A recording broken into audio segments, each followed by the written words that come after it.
History is not a record of what happened. It is a narrative, written by the victors. We live in a world of echoes, surrounded by grand architecture we cannot replicate, walking on streets that hide a buried civilization right beneath them. We have been told a story of slow, linear human progress. From caves to carriages, from candles to the light bulb. But what if that timeline is a carefully constructed lie? What if, only 200 years ago, a global superpower existed that was more advanced, more unified, and more resonant than anything we have today? They called it Grand Tartaria. It wasn't just an empire, it was a frequency. It was a scenario where humanity had already unlocked the secrets of free energy. But then, the world went dark, the maps were redrawn, and the giants were erased. In the late 1700s, every major cartographer, from the Dutch masters to the British elite, drew a massive territory spanning from the Ural Mountains to the Pacific Ocean. It bore a single name, Grand Tartaria. In the 1771 edition of the Encyclopedia Britannica, it was listed as the largest country in the world. Yet, by the 20th century, the name was scrubbed from existence. How does the largest empire on Earth vanish? Without a world war, a 1957 declassified CIA document explicitly discussed the deletion of Tartarian history to hide the truth of our unified past. But maps are just ink on paper. Wait until we step outside. I am about to show you physical, stone-cold evidence that is sitting right beneath your feet at this very moment.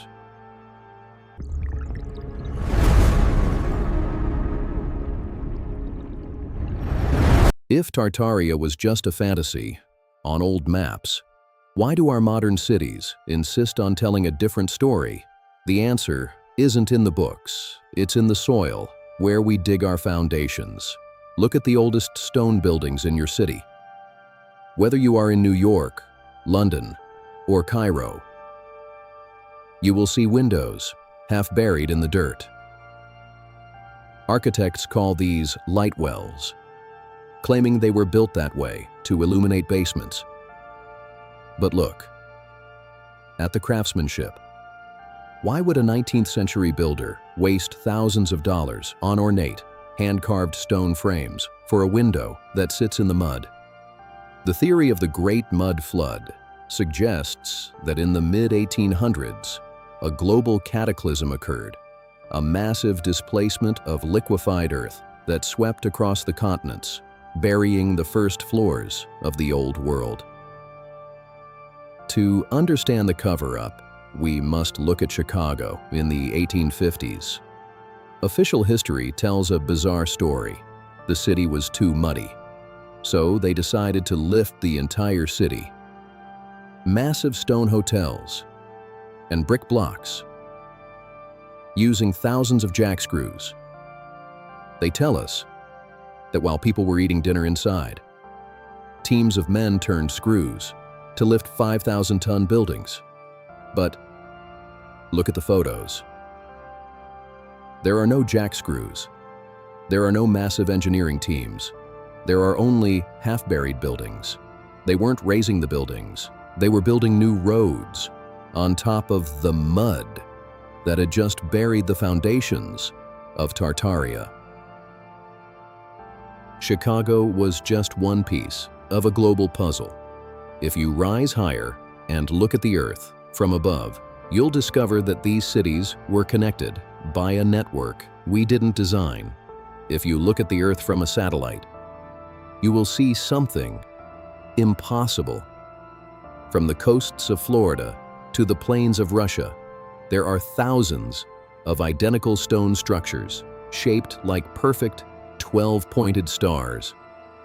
We are told these are fortifications built for cannon warfare. But this scenario makes no sense.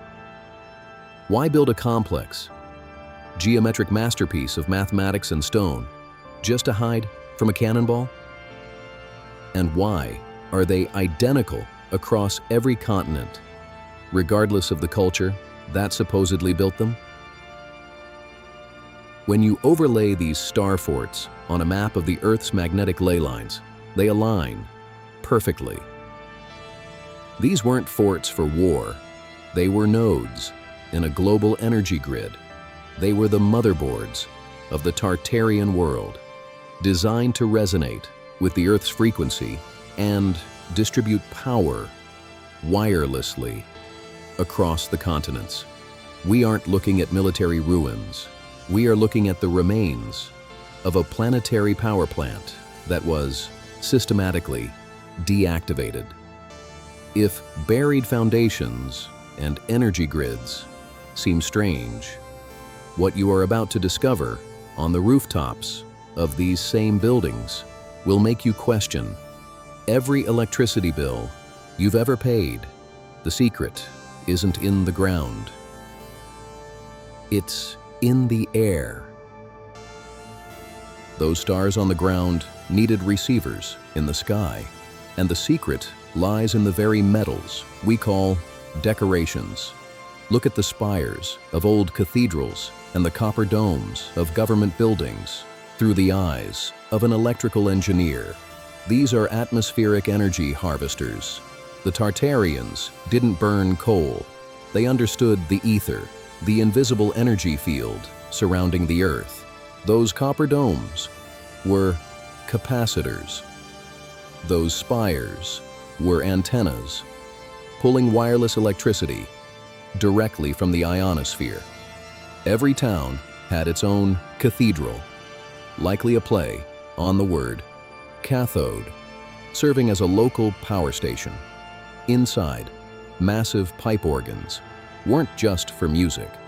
They were frequency resonators, producing healing vibrations that resonated through the citizens. This was the lost scenario of free energy, a world where heat, light, and healing were a birthright, not a commodity. This is why bells were melted and spires dismantled during the wars of the 20th century. They weren't fighting for land. They were fighting to disconnect us from the source and force us to pay for what is naturally ours.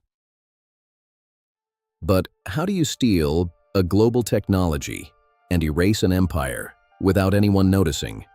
The answer: you open it as an art gallery, and then you blow it up. Between 1850 and 1915, a strange phenomenon occurred. The World's Fairs in cities like Chicago and St. Louis. Magnificent white cities were built, massive marble palaces, and thousands of electric lights. Official history says that these were temporary structures built in months using wood and plaster, then immediately burned to the ground once the fairs ended. Why destroy perfection? Because they weren't temporary. These were the last standing capitals of the Tartarian Empire. The World's Fairs were a cover-up, a grand reopening of stolen cities. They invited the public to see the wonders of the old world one last time, labeled them as temporary exhibits, and then demolished them to hide the evidence of a superior civilization. It was the greatest act of arson in human history, designed to hide the fact that the world was more advanced before the reset. But there is one final piece that explains why none of us remember any of this. A haunting story involving hundreds of thousands of children who suddenly vanished from the records of their parents, only to appear in glass boxes. The cities were emptied. The technology was destroyed. But where did the new inhabitants come from? The ones who remember nothing? This is where history gets very dark. in these world's fairs, there was a terrifying display. Infant incubators. Thousands of premature babies in glass boxes with no parents and no doctors. People paid 25 cents to stare at them, like a circus act. Where did they come from? These were the first harvested generation to fill the empty cities. Human beings born into a world where their history had already been burned. This was followed by the Orphan Trains. Hundreds of thousands of children were shipped across the world with no record of their origin. They were placed in a new school system, given new history books, and told their ancestors were primitive. They were the first generation of the new scenario, a generation that forgot how to harvest the air and began learning how to pay for it. The mud is still there. The antennas are still on the roofs. The maps are still hiding in the archives. We are not the pinnacle of history. We are the survivors of a fall. The question isn't whether Tartaria existed. The question is, why are you still paying for the energy that is free in the air above you? This is the lost scenario. We are the eyes of the past, looking into the future. Subscribe now to join the awakening. Stay curious. The reset is over. The awakening has begun.